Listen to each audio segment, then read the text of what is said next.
So we're going on a deep dive. Oh, yeah. Yeah, into a Marvel holiday special from 1991. Interesting. Featuring Thor. For the holidays. Yes. Okay. So even the God of Thunder needs some holiday cheer, right? I guess you're right.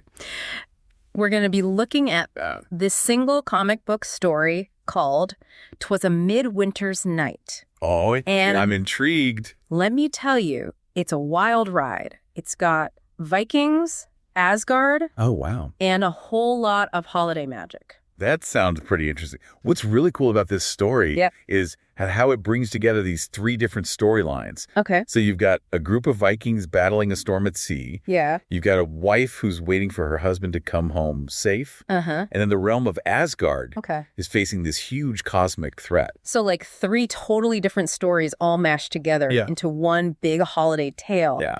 On one hand, you've got Sigurd and his crew just fighting for their lives against these waves, right? And then we go to his wife, Sia. Okay. She's back home praying to Odin for Sigurd to come home. Right.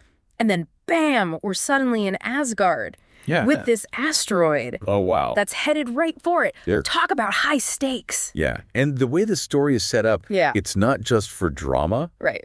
It actually reflects this idea of facing challenges in all these different parts of life. Okay. So you've got the Vikings and their fighting nature. Uh-huh. And then you've got Sia. Yeah. And she's dealing with all this emotional turmoil. Right. And then Asgard. Okay. It has to face this huge cosmic problem. Yeah. And speaking of problems, like, let's talk about Grylak the Greater. Okay. He is the source of all this cosmic drama. Okay. And This is the troll. Yeah, he's a troll. Oh, okay. And he basically comes out of nowhere, throws a tantrum, and demands that Odin surrender Asgard to him. Yeah. Wow. Can you imagine having the audacity to demand that a god hands over their whole realm? I mean, talk about a bold move. Bold is an understatement, but Grylak's motivations are actually really interesting because it's not just about power. Okay. You can tell that he resents Asgard. Really? Like he feels overlooked and disrespected. And he picks an asteroid as his weapon. Yeah. Wow. So he picks this symbol of untamed power. Okay. Which tells you a lot about him, right? Right. So with this asteroid coming right at Asgard, you would think Odin would panic. Yeah, for sure. But no. No. He does something completely different. Oh, really? Like what? He decides to have a feast. A feast? Yeah. With an asteroid coming right at him. A Midwinter Feast, no less. Wow. So imagine this giant space rock is about to destroy your world. Yeah. And your first thought is, let's party. I mean, that's pretty crazy. Yeah, it is. But the midwinter in Norse culture, it's a big deal. Okay.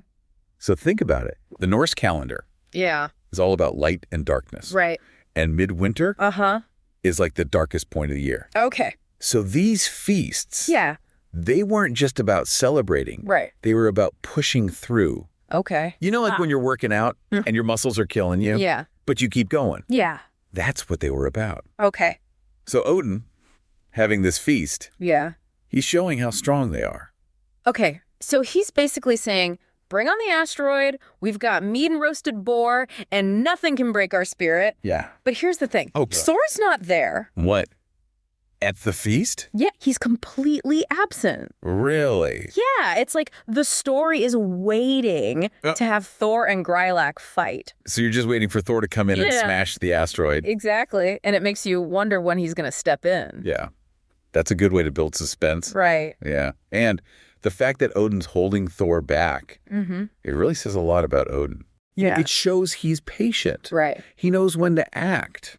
He's not just showing off his power. Right. He's teaching us a lesson about being strategic and choosing your battles. It's like he's in total control. Yeah. Letting the tension build before he unleashes Thor at just the right time. Yeah. And when Thor finally does attack, it is spectacular. And the asteroid, it just explodes. Oh, wow. Yeah, in this huge flash of light. Okay. And all these fragments, they rain down from the sky. And they look like shooting stars. Okay. And back on Earth, Sia and her whole village, they see this. They think it's a new star appearing in the sky. So the story, it's connecting what's happening in Asgard to what's happening on Earth. Exactly. And it makes you think, are there other things happening in our lives that we don't realize have these cosmic origins. Like maybe Odin is behind it all? Yeah, like those times when something lucky happens. Right. You ever think, what are the chances? Totally. Maybe that's Odin's magic. Yeah, and it's not just the star. Right. There are other things in the story that make you think Odin is in control. What do you mean? Well, like those gifts. Oh, yeah. That appear in Sia's house. After that stranger leaves, yeah, it never says it outright. Right. But you get the feeling that it was Odin. It's like he's looking out for everyone. Yeah, not just Asgard. He's watching over the mortals, too. Keeping them safe. Bringing them joy. Especially during Midwinter. It really shows you that the gods are always there. Even if we can't see them.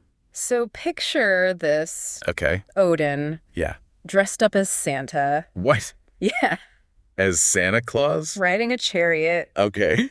Pulled by goats. Odin as Santa Claus in a goat-drawn chariot? I know, right? That's pretty wild. It might seem a little crazy. Yeah. But it actually fits really well with the whole story. You gotta laugh at how bold it is. It is pretty fun. But it's also really clever. How so? Well, it takes these familiar holiday images. Okay. And combines them with Norse mythology. Right. So it connects those ancient beliefs to how we celebrate today. Makes it relatable.